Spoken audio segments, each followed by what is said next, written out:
terme sur les 5 prochaines années. Le projet d'ouvrir une agora sur le campus de Bron est fortement envisageable et possible.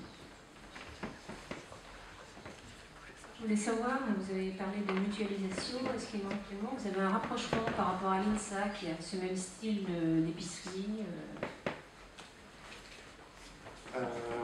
Pour l'INSA, donc, il y a très peu de temps, donc, le mois dernier, on a été en contact avec différentes associations, donc, des grosses associations de ce campus, qui du coup souhaitent travailler avec nous. Pour l'épicerie sociale, on n'est pas encore concrètement en rapprochement, mais c'est aussi clairement dans nos objectifs de faire une mutualisation avec eux.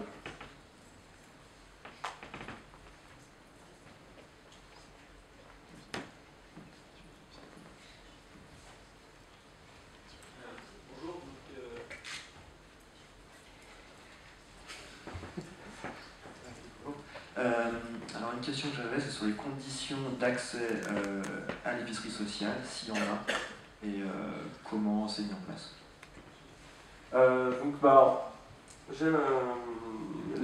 Les conditions en fait elles sont doubles. C'est-à-dire qu'on va partir, on va dresser le bilan financier tout simplement, donc avec les charges et ressources mensuelles. Donc on va faire donc les ressources moins les charges. On divisera ce chiffre par 30, ce qui nous donnera le reste à vivre en fait journalier d'étudiants. Donc dans les charges, il faut savoir qu'on ne comprend pas les sorties culturelles et l'alimentaire. Donc concrètement, vraiment le reste à vivre, c'est ce qui reste à l'étudiant pour vivre, donc pour manger, et en plus pour sortir. En plus de ça, on va avoir le deuxième volet, c'est la motivation et le projet de l'étudiant. C'est-à-dire qu'est-ce qu'il connaît du projet Agorae et quel est son but en entrant en boule. Pourquoi il veut accéder à l'aide alimentaire et qu'est-ce qu'il est prêt à apporter pour le projet. Donc il faut savoir que des projets comme passer le permis de conduire ou tout simplement réussir ses études sont des projets qui rentrent tout à fait dans le cadre de notre action.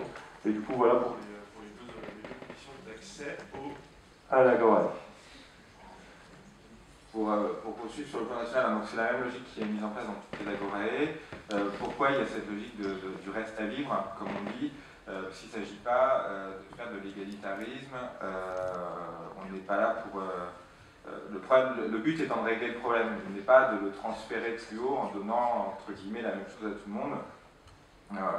D'autres réflexions ont lieu aussi sur les aides sociales, et nous avons la même logique de dire qu'on ne peut pas accepter un égalitarisme qui ne ferait que transférer le problème et pas le régler. Donc c'est cette volonté politique de régler le problème qui fait qu'aujourd'hui il nous semble indispensable d'ouvrir les Agorae à tout le monde, mais que l'aide alimentaire soit réservée à une population spécifique où il nous semble possible de les aider de la manière la plus pertinente.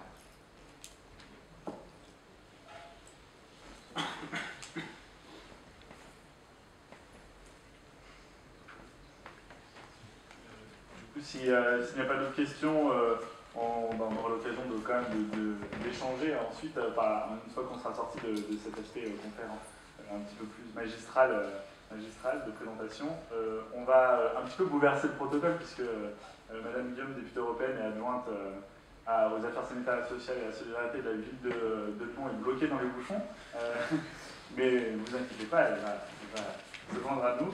On va commencer les tables rondes, non pas par la table ronde jeunesse et précarité, mais par la table ronde suivante, avec une erreur, je suis désolé, en bas. Donc l'Agorae, un projet global, pourquoi et comment être partenaire. Et je vais demander à Gilles Chazalette, président de Gaëlis précédent et surtout membre fondateur de l'Agorae de Lyon, de venir nous animer ces tables rondes avec l'ensemble de nos partenaires.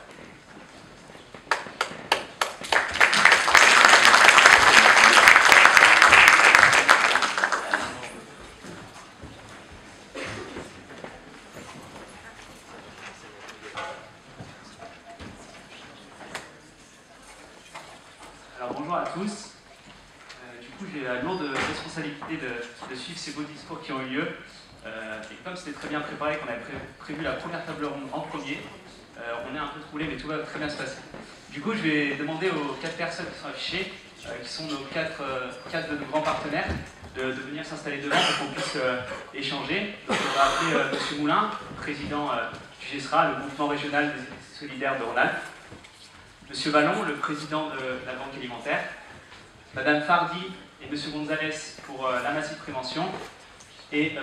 Bissek et Mme Caroline Malan pour la massive prévention. Voilà, je vous laisse le rejoindre.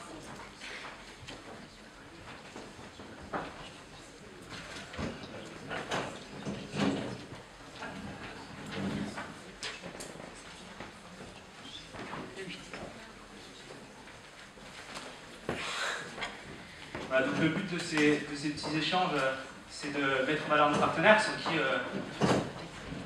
il ne serait possible de faire continuer ce projet. Vous avez vu qu'ils sont nombreux, mais c'est pas parce qu'ils sont nombreux que chacun est moins important. On a vraiment besoin de chacun, et c'est pour ça que je pense qu'il est important que chacun ait la parole et puisse dire pourquoi il s'est engagé dans ce projet-là. Et c'est pour ça qu'on a cette table ronde, l'Agoré, un projet global, pourquoi et comment être partenaire. Donc on va commencer par la Banque alimentaire. Donc on a ici la chance d'avoir le président de la Banque alimentaire, M. Patrick Vallon. Donc pour présenter très rapidement la Banque alimentaire, c'est il me semble plus de 120 associations et SAS qui s'alimentent, enfin qui s'approvisionnent là-bas pour faire de l'aide alimentaire. Donc l'année dernière, c'était environ 4400 tonnes de denrées qui ont été distribuées et qui ont profité à 24 000 personnes qui étaient en situation de précarité ou en situation de besoin. Donc les missions de la Banque alimentaire, c'est de collecter ces denrées, de synchroniser un peu tous les partenaires qui veulent aider la population au niveau alimentaire. Et donc au niveau de Lyon, elle se situe à Vaux-en-Velin. Et donc c'est à Dessines, voilà, c'est la limite. Et donc c'est un partenaire depuis le début de l'Agoré. Donc encore une fois, merci à vous. Donc c'est vrai que vous êtes la plateforme d'approvisionnement principale des épiceries solidaires dans le Rhône, et puis toutes les aides alimentaires. Que retirez-vous de votre collaboration avec finalement l'épicerie solidaire étudiante, sûrement la première avec laquelle vous avez pu travailler? Tout d'abord, merci de votre accueil. J'apprécie énormément le travail que vous faites, vous en doutez bien, puisque nous sommes, nous, Banque alimentaire, donc une association. On distribue effectivement beaucoup de produits alimentaires basés sur la récupération de tous les produits encore consommables, bien entendu, et qui vont être détruits. Sur les 4400 tonnes que nous avons, que nous distribuons, il y a environ 3500 tonnes qui iraient vers ceux qui ne sont pas là. Alors, ce que je retiens effectivement de la collaboration avec Yaïdis, c'est que déjà, on sait que la précarité, elle n'est pas uniquement chez les nouveaux salariés pauvres, elle n'est pas uniquement chez les réfugiés, elle n'est pas non plus chez les personnes âgées complètement démunies. On sait que tout ça existe, mais on sait aussi, vous venez d'expliquer également, que parmi les étudiants, vous avez beaucoup d'étudiants en grande précarité. Alors, nous avons fait au cours de 2 années quelques actions que vous jugez importantes et qui le sont. Moi, le seul message que je peux vous faire passer, c'est que nous récupérons de plus en plus de denrées alimentaires auprès de grands transformateurs, Danone, Nestlé, Medina, de grands producteurs. Nous récupérons de plus en plus auprès des grandes centrales logistiques. Donc le seul message que je peux vous faire passer, c'est que nous pouvons faire encore beaucoup plus. Nous pouvons distribuer encore à beaucoup d'étudiants. Je fais partie des associations, des 125 associations auxquelles la Banque alimentaire donne. Donc je suis prêt, bien entendu, comptez sur mon soutien pour vous accompagner encore beaucoup plus dans les prochaines années. Deuxième message que je tiens à faire passer pour vous, c'est comme je sais que vous êtes jeune et dynamique, et toujours pour notre collecte de fin novembre, nous recherchons toujours des bénévoles, naturellement, pour aller récupérer. Sachez que c'est quand même un moment de solidarité très très fort. Nous sommes à peu près 2000 bénévoles à récupérer dans 200 magasins. On récupère 320 à 340 tonnes de denrées alimentaires avec une centaine de camions. Les nôtres, nous n'en avons pas autant. Beaucoup d'associations nous prêtent des camions.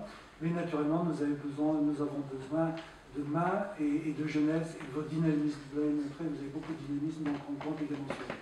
Voilà, merci. Merci, Monsieur le Président. Vous pouvez compter sur nous également. Je pense que je peux parler au nom de tous les étudiants qui sont présents aujourd'hui. Alors, poursuivons, on va avoir monsieur le président Joël Moulin, président du GESRA, qui est le groupement des épiceries solidaires de Rhône-Alpes, une association loi 1901 d'intérêt général qui a été créée il y a maintenant bientôt 10 ans et qui fédère aujourd'hui 35 associations ou projets d'épicerie solidaire. Donc, vous avez pour mission finalement l'accès à l'alimentation de qualité pour tous, qu'on retrouve évidemment dans le projet Agorae, aussi la favorisation du lien social et ne pas s'axer que sur l'alimentation, mais bien prendre en compte les deux versants. Sinon, il n'y a aucune logique de prendre qu'un seul, sinon on omet la moitié, finalement le projet ne tient pas debout. Vous avez aussi maintenant créé une plateforme d'approvisionnement pour les épiceries solidaires qui est en train de prendre de l'ampleur. Donc c'est vrai que le GESRA a un modèle qui ressemble à Gaïlis, c'est-à-dire fédérer au local des acteurs qui ont des valeurs et des envies et des missions communes. Quel bilan tirez-vous de notre association finalement entre le GESRA et puis l'épicerie solidaire étudiante, la première de votre réseau, et à votre avis, qu'apportent les jeunes dans l'économie sociale et solidaire? Alors, le GESRA fédère en gros une quarantaine d'épiceries actuellement en Rhône-Alpes, des épiceries sociales et solidaires en Rhône-Alpes. Et c'est vrai qu'il y a une diversité de modèles complète des épiceries. Et je crois que Gaïlis, Agorae, apporte quelque chose de frais dans cette configuration des épiceries, tout en se joignant sur les principes, en disant que justement les jeunes se sont mis dans l'aide alimentaire en faveur des étudiants. Donc ce sont eux-mêmes qui sont mieux placés pour étudier un petit peu, pour voir les problèmes des étudiants, mais ils abordent aussi le problème alimentaire par le bon bout.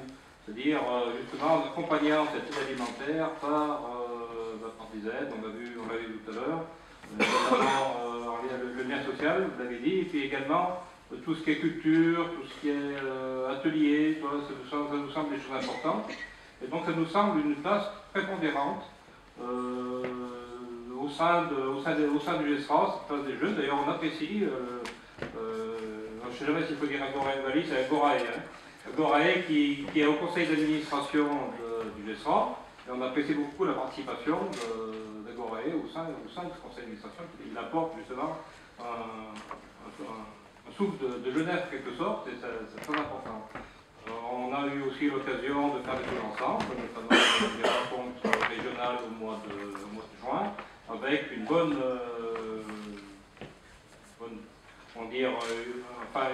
présentation par Agorae dans les locaux de l'université. Et voilà, on en profite pour remercier. Je pense que c'est des choses importantes. Voilà, par rapport je dirais plus globalement par rapport à l'économie solidaire, les jeunes ont leur place dans justement l'apport qu'il peut avoir. L'économie solidaire, c'est quelque chose de très vaste, qui est en train de se redéfinir par le biais d'une loi sur l'économie sociale et solidaire, une loi dite inclusive, par inclusive, c'est-à-dire qui va définir un périmètre encore plus large qu'il n'est pas actuellement, ce qui peut être bien d'un côté, mais aussi peut poser des problèmes dans la reconnaissance des acteurs de l'économie sociale et solidaire. Donc il est bien que dans cette économie sociale et solidaire, il y a un pôle important dans l'innovation. Et je pense que les jeunes, je crois que les jeunes aussi, peuvent apporter cette innovation dans le rôle de l'économie solidaire en vue de la transformation sociale. Je pense que dans l'université, c'est très clair. Alors bien sûr, on peut le regretter d'un côté, parce que mettre des épiceries solidaires dans une université, ça veut dire qu'il y a quelque chose qui ne va pas non plus dans notre société. Mais justement, l'économie sociale et solidaire est là pour chercher des solutions et pour essayer d'arriver à une transformation sociale qui ne soit pas simplement, c'était dit tout à l'heure, que de l'assistanat. Il faut aller au-delà de l'assistanat.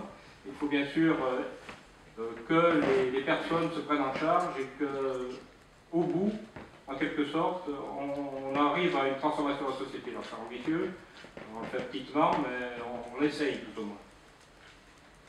Merci M. Moulin. On va continuer avec, j'ai fait une erreur tout à l'heure, à la Fondation Massif, j'ai dit la Massif Prévention, donc il y a les deux acteurs. Donc on a M. Vistek qui est là pour la région Rhône-Alpes, qui est chargé de fondation, et Mme Malan qui est chargée de mission de fondation également, mais au niveau national. La Fondation Massif s'articule autour de, vous m'arrêtez si je me trompe, autour de deux grands axes, qui est la solidarité active entre les acteurs, entre la population, entre hommes, entre humains, et puis l'accompagnement social dans le versant. Du coup, la Fondation a décidé d'appuyer sur plusieurs points. Alors là, je prends mes fiches de pompe parce que je n'ai pas arrivé à tout retenir, mais il y a notamment l'autonomie, la responsabilité, la connaissance, la diversité, la mixité, la citoyenneté des personnes, et ce en France, autant en France qu'en Europe. C'est vraiment des mots, je pense, qui en tout cas, nous lient dans nos projets. Maintenant, vous êtes quand même un acteur incontournable de l'innovation sociale. La Fondation Massif est connue et reconnue pour cela. Quelles valeurs d'économie sociale et solidaire partagez-vous avec Gaëlis, et notamment son projet Agorae?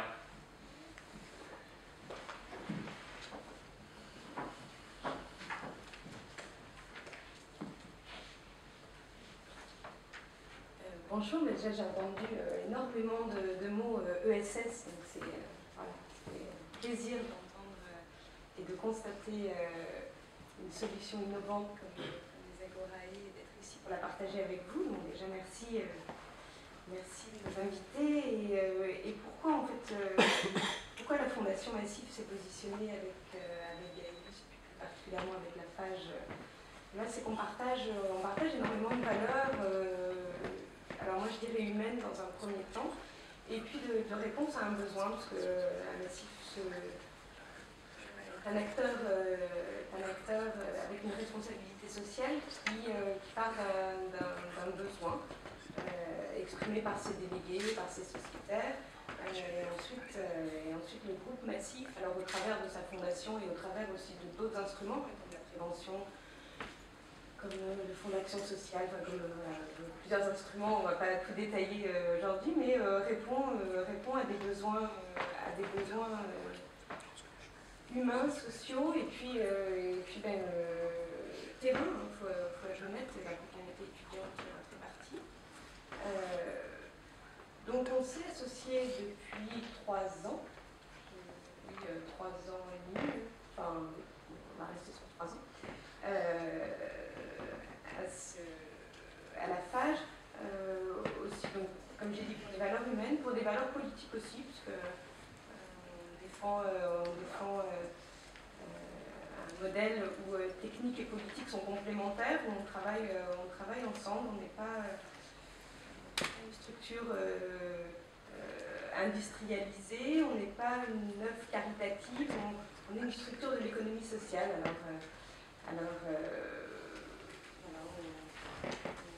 On œuvre avec vous à apporter du mieux vivre aux personnes. Alors, sur des champs comme la santé, la mobilité, l'habitat, la finance. Et j'avais plus fait le tour de ce que j'avais à dire sur le pourquoi de l'ESS et pourquoi attacher une structure comme la vôtre.